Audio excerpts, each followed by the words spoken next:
भारत चीन के बीच लगातार रिश्तों में सुधार दिख रहा है। इसी कड़ी में अब भारत के विदेश मंत्री एस जयशंकर चीन का दौरा करेंगे। चीन में एससीओ समिट में जयशंकर हिस्सा लेंगे। भारत चीन के बीच डी-एस्केलेशन के बाद ये पहली बार है जब भारत के विदेश मंत्री चीन का दौरा कर रहे हैं। इसके बाद चीन के विदेश मंत्री वांग यी भी इस महीने भारत का दौरा कर सकते हैं। भारत चीन के बीच हालिया सालों में एकाएक बैठकों का दौर चला है। दोनों देशों के बीच हालात न केवल सामान्य हो रहे हैं बल्कि वैश्विक पटल पर इन बदलते हालात का असर दिख रहा है। आइए समझते हैं भारत के विदेश मंत्री एस जयशंकर के चीन दौरे के क्या मायने रहने वाले हैं। दरअसल भारत के विदेश मंत्री एस जयशंकर चीन में होने वाले शंघाई कॉरपोरेशन ऑर्गेनाइजेशन की विदेश मंत्रियों की बैठक में भाग लेंगे। विदेश मंत्री 13 जुलाई को चीन जा सकते हैं। भारत और चीन के बीच 2020 में हालात खराब होने शुरू हुए थे। इसके बाद बॉर्डर पर संघर्ष की स्थिति उत्पन्न हो गई। इस बीच गलवान में दोनों देशों के बीच हिंसक घटना हुई जिसने हालात को और खराब कर दिया। लेकिन इसके बाद से अब दोनों देशों के बीच हालात सामान्य होने की दिशा में बढ़ रहे हैं। इससे पूर्व अजीत डोभाल और राजनाथ सिंह ने चीन का दौरा किया था। 20 दिनों के अंदर ये तीसरा बड़ा दौरा है। क्या है एससीओ? एससीओ शिखर सम्मेलन शंघाई सहयोग संगठन 10 सदस्य देशों का एक यूरेशियन राजनीतिक, आर्थिक, अंतर्राष्ट्रीय सुरक्षा और रक्षा संगठन है। इसकी स्थापना 2001 में People's Republic of China, Kazakhstan, Kyrgyzstan, रूस और ताजिकिस्तान और उज्बेकिस्तान द्वारा की गई थी। जून 2017 में इसका विस्तार भारत और पाकिस्तान के साथ 8 राज्यों तक हो गया। ईरान जुलाई 2023 में और बेलारूस जुलाई 2024 में समूह में शामिल हुए। कई देश पर्यवेक्षक या संवाद भागीदारी के रूप में लगे हुए हैं।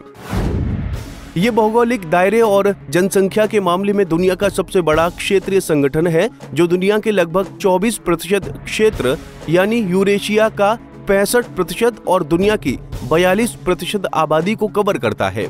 2024 तक इसका संयुक्त नामात्र जीडीपी लगभग 23% है, जबकि पीपीपी पर आधारित इसका जीडीपी दुनिया के कुल का लगभग 36% है। एससीओ 1996 में चीन, कजाकिस्तान, किर्गिस्तान, रूस और ताजिकिस्तान के बीच गठित शंघाई 5 का उत्तराधिकारी है। जून 2001 में इन देशों और उज्बेकिस्तान के नेताओं ने गहन राजनीतिक और आर्थिक सहयोग के साथ एक नए संगठन की घोषणा करने के लिए शंघाई में मुलाकात की।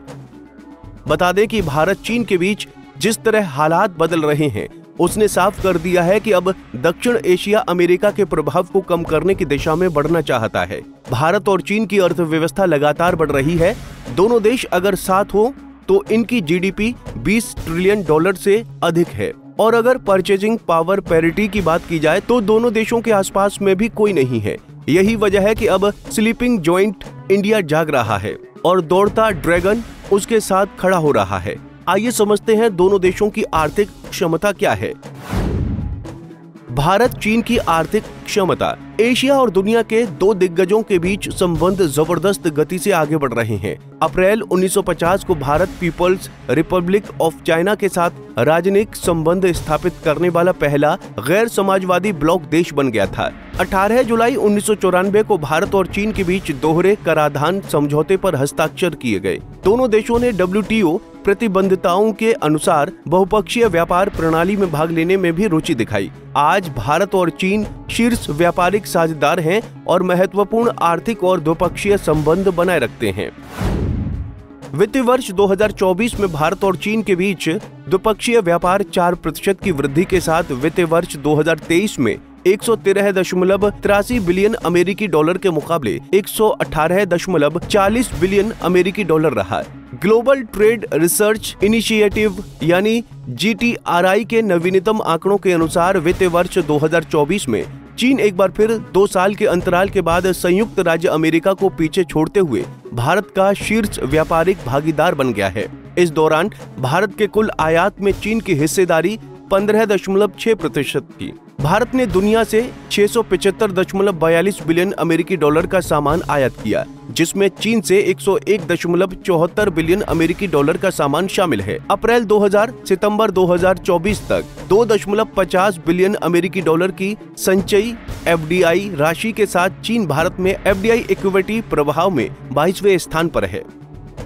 बहरहाल भारत के विदेश मंत्री चीन का दौरा कर रहे हैं, लेकिन बीते कुछ सालों में जिस तरह चीन के साथ भारत के संबंध बेहतर हो रहे हैं, इसने एक बार फिर वैश्विक पटल पर अमेरिका और यूरोपीय देशों के लिए चुनौती खड़ी कर दी है।